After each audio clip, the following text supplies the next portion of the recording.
Welcome to my class. नमस्ते student. बच्चों, आज हम कक्षा 8वीं की पूरक पाठ्य पुस्तक भारत के खोज इस पूरक पाठ्य पुस्तक का अध्ययन करने जा रहे हैं, जिसमें हम चैप्टर नंबर 6 पढ़ रहे हैं, जिसका शीर्षक है अंतिम दौर पार्ट 1। और अंतिम दौर 1 इस पाठ का यह सेशन नंबर 2 है।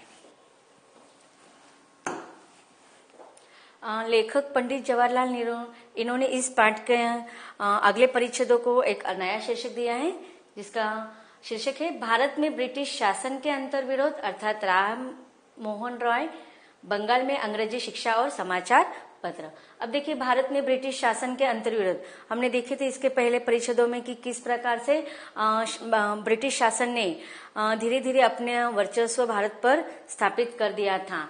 लेकिन भारत के बीच में जो भी नए नए आंदोलनकारी आ रहे थे, उनमें यह अंतर्विरोध दिखाई दे रहे थे। तो इसमें बहुत सारे ऐसे लोग थे जो शिक्षित क्षेत्र में आगे बढ़ रहे थे और लेखन कार्य के द्वारा भले ही वह अपना जो विरोध था वह सामने आकर नहीं दिखा रहे थे, वो लेखन के क्षेत्र के द्वारा जन जागृति कर रहे थे। जनता के बीच में यह नए विचारों को वह पनपा रहे थे। उसमें लेखक ने महत्वपूर्ण नाम लिया है हमारे सामने, राम मोहन राय इनका, जो कि बंगाल में उनका जन्म हुआ था और बंगाल में उन्होंने अंग्रेजी शिक्षा बढ़ावा दिया था और समाचार पत्र के द्वारा उन्होंने बहुत सारी नई बातें समाज के लोगों को बताई थी। अब यहाँ पर मैंने थोड़ी उनकी जानकारी देने का प्रयास किया हुआ है। राजा राम मोहन राय इनका जो जन्म था वह 22 मई 1772 को बंगाल के हुगली जिले के राधानगर गांव में हुआ था।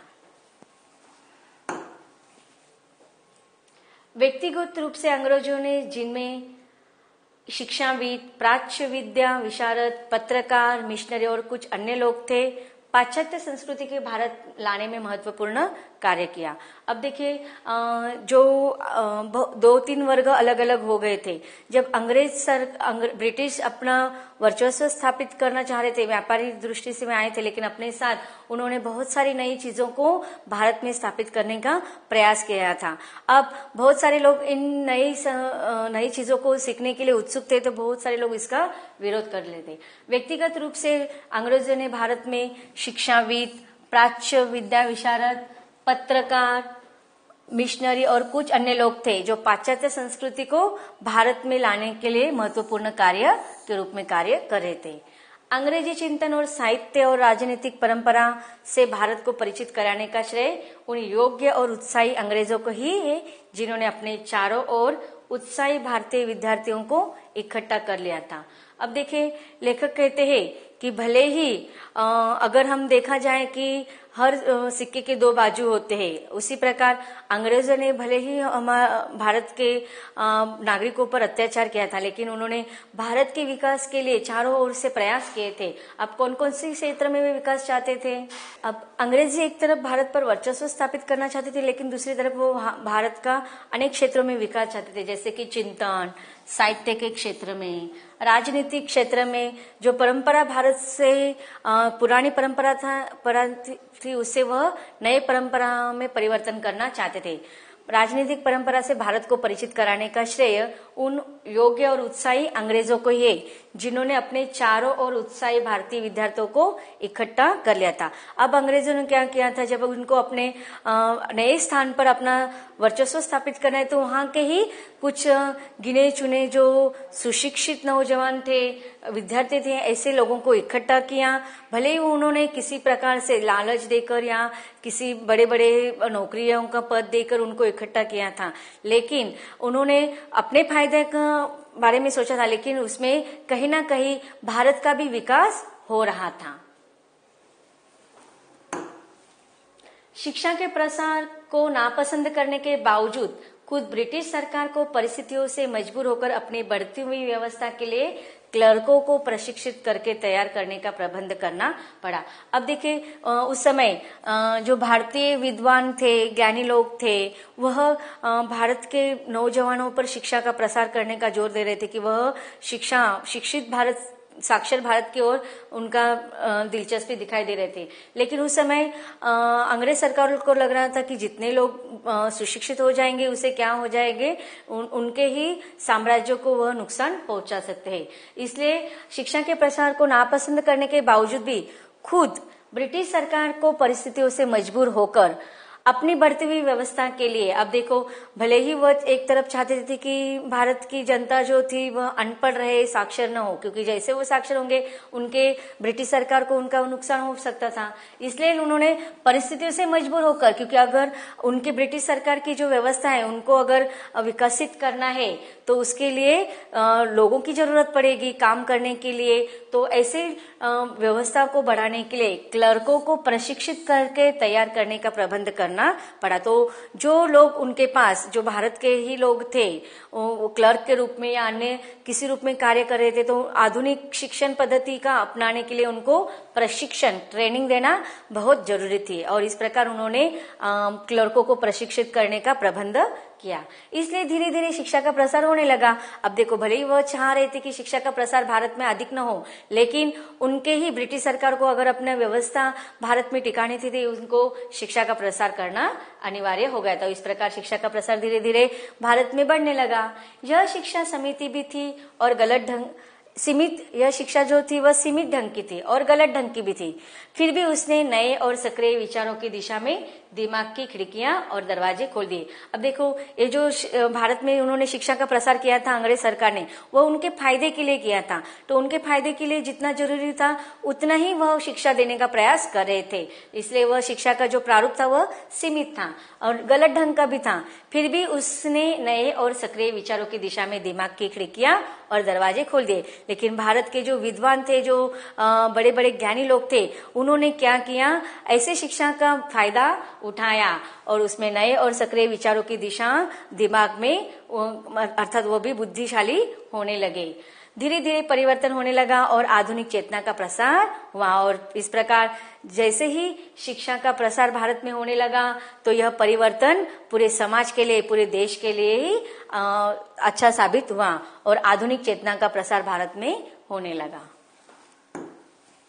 यूरोप के विचारों से बहुत सीमित वर्ग प्रभावित हुआ, क्योंकि भारत अपनी दार्शनिक पृष्ठभूमि को पश्चिम की तुलना में बेहतर समझते हुए उससे चिपका रहा। अब देखिए बहुत से ऐसी बातें थी कि भारत अपने कुछ चीजों को छोड़ना नहीं चाहते थे। इसी प्रकार यूरोप के विचारों को उन्होंने तुरंत अपनाया नहीं, वो सीमित वर्ग तक ही प्रभावित हुआ। पूरे भारत के लोगों पर यूरोप का जो विचार था वह प्रभावशाली नहीं था, क्योंकि इसके पीछे कारण था कि भारत की अपनी दार्शनिक पृष्ठभूमि पश्चिम की तुलना में वह अपने आप को बेहतर समझता था और उससे ही अपने ही विचारों से वह चिपका था।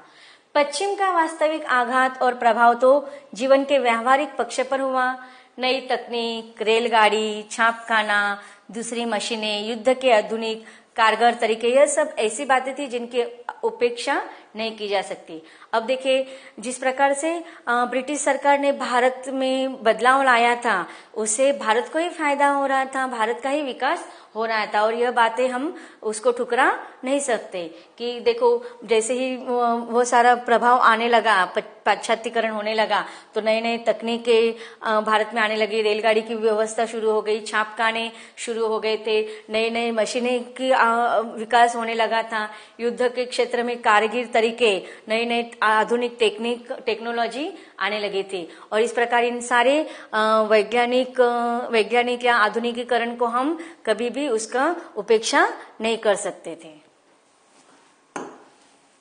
सबसे प्रकट और व्यापक परिवर्तन यह हुआ कि खेतियार व्यवस्था टूट गई और उसका स्थान वैयक्तिक संपत्ति और जमींदारियों ने ले लिया। अब जो खेतियार व्यवस्था था वह कम होने लगा, उस पर आधुनिकीकरण का, नए नए टेक्नोलॉजी का प्रयोग होने लगा। मुद्रा केंद्रित अर्थव्यवस्था का चलन हुआ। मुद्रा केंद्रित अर्थात पहले कैसे चलन कर व्यवहार होते थे कि एक दूसरे के सामान को अदला बदल करके हम व्यवहार कर लेते थे, लेकिन जैसे जैसे अंग्रेज सरकार आ गई तो रुपया, पैसे, मुद्रा केंद्रित अर्थव्यवस्था का चलन शुरू हो गया और जमीन बिकाऊ वस्तु हो गई। अब देखो खेतियार व्यवस्था में जो जमीन था उसका बहुत ही मूल्य बढ़ गया था।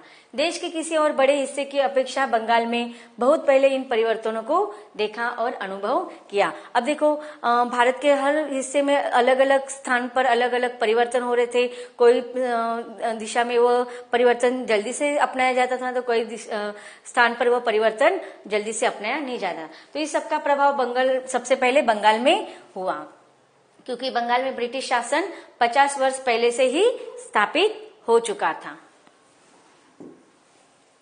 18वीं शताब्दी में बंगाल में एक अत्यंत प्रभावशाली व्यक्तित्व का उदय हुआ और वह थे राजा राममोहन राय। वे एक नए ढंग के व्यक्ति थे जिनमें प्राचीन और नवीन ज्ञान का मेल था। अब देखिए उन्होंने किस प्रकार से आधुनिकीकरण का या धार्मिकता में चेंजेस लाए थे, इसके बारे में यहाँ पर मैंने लिखा है कि राममोहन राय का जन्म 1772 में ब्राह्मण समाज में बंगाल राज्य के हुगली जिले के अरभंग तहसील राधानगर में हुआ था। उनके परिवार में हमें जातिगत विभिन्नता दिखाई देती है। उनके पिता जो रमाकांत थे वह वैष्णव धर्म के थे और उनकी माता जो थी वह शिवैत परिवार के थे। तो देखो यहाँ पर आधुनिकीकरण का उदाहरण उनके घर से ही, परिवार से ही दिखाई देता है। तो यही सारी चीजें उन्हें आधुनिकीकरण का एक नए ढंग का व्यक्तित्व उनके जन्म से ही उनके परिवेश के रूप में आया था और वही विचार उन्होंने भारत में प्रसारित किए। भारतीय विचारधारा और दर्शन की उन्हें गहरी जानकारी थे। वे संस्कृत, फारसी और अरबी के विद्वान थे और उस हिंदू मुस्लिम संस्कृति की उपज थे जो उस समय भारत के सुसंस्कृत वर्ग के लोगों पर छाए हुए थे। अब देखिए वह भारत के आधुनिक संदेश वह भी माने जाते हैं कि उन्होंने उस समय जनता के ओर से आवाज उठाई कि जनता को अपने किसी भी प्रकार के जो अधिकार थे उनके बारे में पता नहीं था और उन्होंने डटकर अंग्रेज सरकार का सामने ये बातें रखी थी। और इस प्रकार वह अलग अलग भाषाओं का ज्ञान ग्रहण करने वाले ऐसे विद्वान थे जिन्होंने हिंदू और मुस्लिम संस्कृति की उपज के रूप में सुसंस्कृत वर्ग के पर लोगों पर वह छाए हुए थे। उन्होंने अंग्रेजी और पश्चिम के धर्म और संस्कृत के स्रोतों की खोज के लिए ग्रीक, लातीनी और इब्रानी भाषाएं सीखी। पश्चिमी सभ्यता के विज्ञान और तकनीकी पक्षों ने भी उन्हें आकर्षित किया। अपने दार्शनिक और विद्वत्तापूर्ण झुकाव के कारण राममोहन राय अनिवार्य रूप से प्राचीन साहित्य की ओर झुके। अब देखो इस प्रकार उन्होंने आधुनिकीकरण किया कि पाश्चात्य शिक्षण पद्धति और भारतीय शिक्षण पद्धति का उन्होंने समन्वय किया और वो जानते थे कि अगर हमने पश्चिमी सभ्यता का स्वीकार किया, विज्ञान और तकनीकी के पक्षों को हमने अगर अपनाया तो इससे हमारे देश का ही विकास होगा और आधुनिक पीढ़ी को उसका फायदा जरूर होगा। तुलनात्मक धर्म के अध्ययन की पद्धति की खोज करने वाले दुनिया के वे पहले उत्साही व्यक्ति थे और शिक्षा को आधुनिक सांचे में ढालकर उसे पुरानी पंडितों पद्धति के चंगुल से निकालने के लिए बहुत उत्सुकता थे। इसलिए देखो पुरानी पंडितों पद्धति का जो शिक्षण पद्धति थी वहां उसके अपेक्षा उन्होंने शिक्षा के आधुनिक सांचे को अपनाया था। उन्होंने गवर्नर जनरल को गणित, भौतिक विज्ञान, रसायन शास्त्र, जीव विज्ञान और अन्य उपयोगी विज्ञानों की शिक्षा की आवश्यकता पर जोर देते हुए लिखा था और इस प्रकार उन्होंने शिक्षण क्षेत्र में, राजनीतिक क्षेत्र में, सामाजिक क्षेत्र में एक नए रूप से परिवर्तन लाया था। देखते हैं इन परिच्छेदों में आए हुए कुछ कठिन शब्दों का अर्थ। पाश्चात्य पश्चिमी, दार्शनिक दर्शन से संबंधित, वैयक्तिक व्यक्तिगत, चंगुल पकड़ में आना, कुप्रथा बुरी मान्यताएं। तो बच्चों अब तक हमने किस प्रकार से नए नए आधुनिकीकरण के परिवर्तन हो रहे थे, शिक्षा क्षेत्र में नए नए विचारधाराओं के लोग अपने कार्य के द्वारा समाज जागृति लाने का प्रयास कर रहे थे, इसके बारे में पढ़ा। लेकिन और भी बहुत सारी जानकारी हमें देने वाले इस पाठ के माध्यम से, उसको हम पढ़ेंगे इसके अगले भाग में।